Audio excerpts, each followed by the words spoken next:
Everything changed literally in a matter of seconds.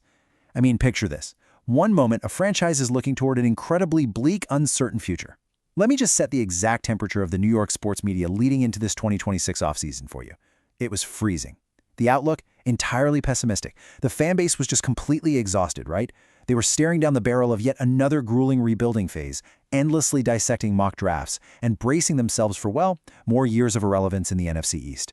But then, a ghost from the past walks right back through the doors, carrying the massive, heavy weight of unfinished business. In a flash, the timeline fractured.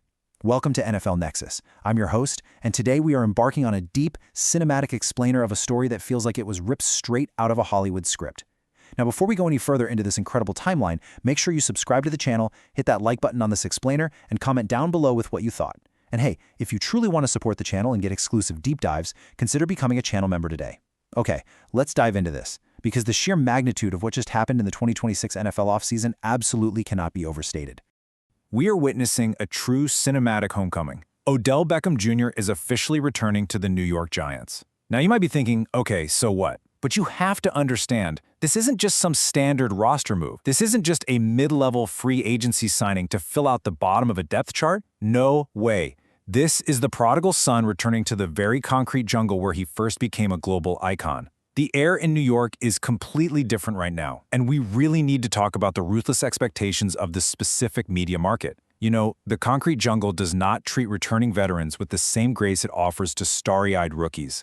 The scrutiny Beckham is going to face, it will be microscopic. Every single dropped pass in training camp, every slight limp after a tackle, every emotional reaction on the sidelines when a play breaks down, it will be broadcast, overanalyzed, and debated across every single sports radio station in the tri-state area. We're talking about a player who literally hasn't worn Giants blue in nearly a decade, stepping back onto the turf where expectations are uniquely punishing. The narrative arc here is almost too perfect to believe. But to truly understand the shockwaves this is sending through the entire league, we have to look at how this reunion was immediately received by absolute franchise royalty. Just look at the sheer weight of these 6 words on the screen right now. I like the look of this. That is Eli Manning, a 2-time Super Bowl champion, a 2-time Super Bowl MVP, the man who was drafted first overall in 2004 and spent his entire illustrious career steering the ship in New York.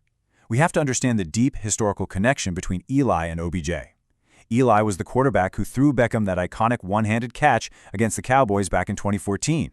Eli was the one who relied on Beckham's legendary catch radius to keep the offense alive during the mid-2010s. When the signing of Braxton Berrios, Juju Smith-Schuster, and Odell Beckham Jr. was officially announced, Eli didn't write some long emotional paragraph breaking down the schematic fit. He didn't need to. He just posted those 6 visceral words. And with that single punchy phrase, Manning instantly bridged a legendary past with the murky, high-stakes future of this 2026 season. It's an emotional anchor. I mean, Eli's blessing carries the ultimate authority in that locker room. It tells the deeply skeptical fan base one thing: it's okay to believe again. Section 1. The Return of a Giant. Full circle in 2026. To truly grasp the gravity of 2026, we have to rewind all the way to 2014, when Beckham was selected 12th overall by the Giants, heralded as the absolute savior of their receiving corps. But his journey back to this building? It has been defined by extreme, punishing adversity. We have to talk about the physical toll. Over his career, catastrophic injuries to his ankles, his quad, his groin, his knees, and his shoulder limited him to just 119 regular season games. Think about that. He was completely sidelined for the entire 2022 season. He was sidelined again for the entire 2025 season. He last saw the field for the Miami Dolphins in 2024. And now, against all odds, he has to prove he can just survive the 53-man roster cuts. Which brings us to the number on this slide, 2018. I need you to feel the heavy history of this number. This was the last year Beckham wore Giants blue. He posted his 4th 1,000-yard campaign that year. The guy was defying gravity. And then came the earth-shattering trade to the Cleveland Browns heading into 2019. We need to get into the specific details of that shockwave. Former general manager Dave Gettleman had literally just signed Beckham to a massive 5-year extension, only to ship him off to Cleveland months later. The Giants traded their generational superstar in exchange for safety Jabril Peppers, guard Kevin Zeitler, and a first-round pick that would eventually become Dexter Lawrence. It was a move that completely fractured the fan base. It left an 8-year void of explosive playmaking on the outside that the franchise desperately tried and failed to replace. For nearly a decade, the massive question lingered: what if he had stayed? Well, Now, in 2026, the universe is basically forcing us to find out. Section 2. A legacy forged in blue. The mythos of OBJ. To understand why this 2026 return is commanding the absolute attention of the entire football world, we must look at the specific reality of what he used to be. When Beckham was healthy, he wasn't just good, he was a terrifying force of nature. He was the NFL's Offensive Rookie of the Year. He was named to an All-Pro team in each of his first 3 seasons. Look at this timeline. But before we dive into the exact numbers, think about why these 5 moments define him. Beckham transcended the sport of football. He became a global cultural phenomenon. The blonde hair, the intense pregame warm-up routines that fans would literally buy tickets just to watch, the sheer gravitational pull he had on opposing defensive coordinators, every single team had to game plan entirely around number 13. November 2014, The Catch. December 2014, Triple Threat. November 2015, Blue Bayou. October 2016, The 200 Club. October 2018, Double Trouble. We aren't just going to gloss over these dates. We are going to dissect the absolute anatomy of his greatness. Let's move to the next slide and break down the exact, granular statistical data that made him truly untouchable. Look at these staggering numbers. I want to spend some real time here because the details are everything. This is what pure dominance actually looks like on paper. First row up there, November 23, 2014, Sunday Night Football against the Dallas Cowboys. Beckham fought off cornerback Brandon Card down the right sideline, leaped backward, fully extended his right hand, and snared a 43-yard touchdown from Eli Manning.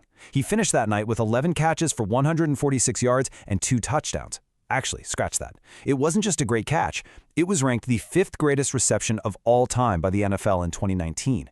Then, just weeks later, we get the triple threat against Washington. 12 catches, 143 yards, 3 touchdowns from 10, 35, and 6 yards out. He pushed his season total to 972 receiving yards, breaking the Giants' rookie record previously held by Jeremy Shockey, who had 894 back in 2002. Move down a bit to November 1, 2015, Blue Bayou. Beckham returned to his native New Orleans in an absolute shootout. Drew Brees threw 7 touchdowns that day, tying an NFL record. Eli Manning threw 6. The defense completely evaporated on both sides, and right in the middle of that pure chaos, Beckham caught 8 passes for 130 yards and 3 touchdowns, including a 50-yard bomb in the 4th quarter. Then, October 2016, the 200 Club against the Ravens. Listen to this. Beckham was fighting through a deeply painful hip pointer injury that afternoon. Most receivers would have just sat out. What does he do? 8 catches, a career-high 222 yards, and 2 touchdowns. This included an unbelievable 66-yard game-winning score on a critical 4th and 1 with just 1 minute and 24 seconds left on the clock. It secured the 700th victory in Giants franchise history. Finally, double trouble in 2018 against the Panthers. Beckham takes a screen pass near the left sideline, sets his feet, and launches a stunning 57-yard touchdown pass to running back Saquon Barkley. He finished with 131 receiving yards.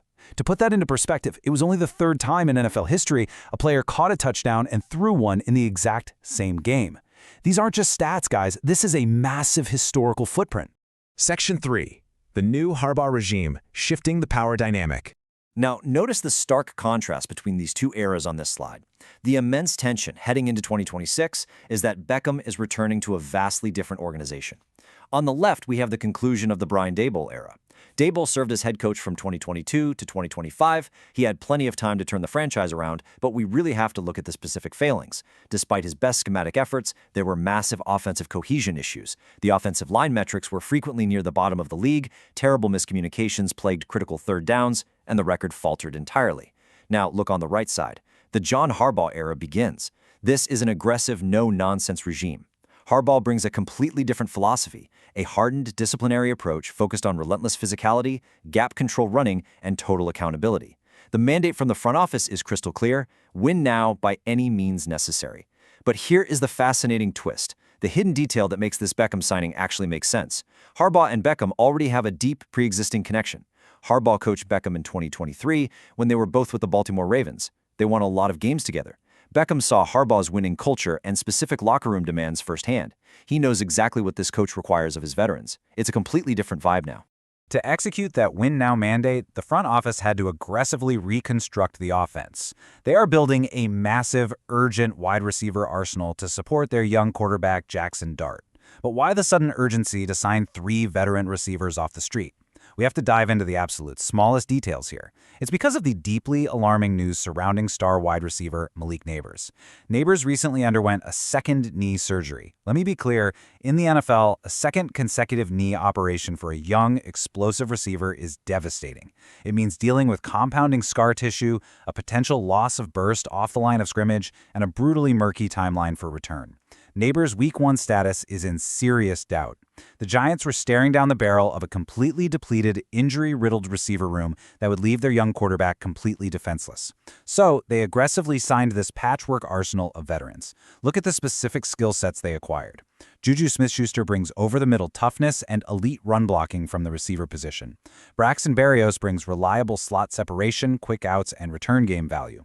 And Odell Beckham Jr. brings the gravity, the football IQ, and the veteran leadership. They are desperately trying to build a reliable safety net for Dart. Section 4. Daboll's Tennessee Redemption. A fresh start down south. Now, what makes the NFL so incredibly fascinating is the incredible ripple effect of these coaching changes. We can't talk about the Giants' new era without tracking the man they left behind. Former head coach Brian Daboll didn't just vanish into thin air. Nope, he has found his own path to redemption as the new offensive coordinator for the Tennessee Titans. Remember the exact history here. Daboll is the offensive mastermind who famously helped Josh Allen develop into an MVP-caliber player in Buffalo. His poor record in New York wasn't necessarily indicative of his football intellect. And his new players in Tennessee are already taking notice. Listen to this powerful quote from budding Titans quarterback Cam Ward. "He's going to put us all in great situations. I think he's a perfect fit. He's going to put the ball in my hands as much as he needs to. He believes in not only myself, but the playmakers I have around me and the O-line to protect. He just wants to put the ball in the end zone and score a lot of points." Why is this quote so telling? Well, when Ward says Daboll puts them in great situations, he's talking schematically. He's talking about isolating linebackers, creating easy mismatches, and using heavy pre-snap motion, the exact offensive fluidity New York struggled so hard to execute. While New York is consumed by their blockbuster reunion with Beckham, Brian Daboll is quietly proving his massive schematic value down south. Section 5. The 2026 stage is set. Colliding destinies. So what does this all mean? We bring all these narrative threads together, and the 2026 stage is officially set. We literally have colliding destinies. We have John Harbaugh trying to instill a hardened culture in a previously fractured franchise. We have a young Jackson Dart desperately needing veteran leadership. We have Malik Nabers fighting through the absolute agony of a second knee surgery. And standing in the direct center of this massive storm is Odell Beckham Jr., a man who was drafted over a decade ago, a man who has battled catastrophic injuries, a man who sat out entirely in 2022 and 2025, returning to the exact spot where his mythos was born, to salvage the twilight of his career under the brightest lights in the entire sports world. It all leads us to this ultimate, lingering question on the screen right now. Will this Hollywood script actually have a storybook Week 1 ending? Can nostalgia, sheer willpower, and veteran savvy actually win football games in the ruthless, hyper-athletic landscape of the 2026 NFL? Or will the brutal reality of age, compounding injuries, and a punishing schedule rewrite the ending to this cinematic homecoming? I'll tell you one thing for sure, this story is far from over, and we will be right here to document every single second of it. Thank you so much for joining this deep dive on NFL Nexus. If you love this level of detailed, structured analysis, make sure to subscribe to the channel, like this explainer, and drop a comment below on how you think OBJ will actually perform this season. Will he thrive, or will the pressure be too much? Let us know. And don't forget to support our work by becoming a channel member today. It really helps us keep bringing you these massive deep dives. Until next time, keep your eyes on the turf.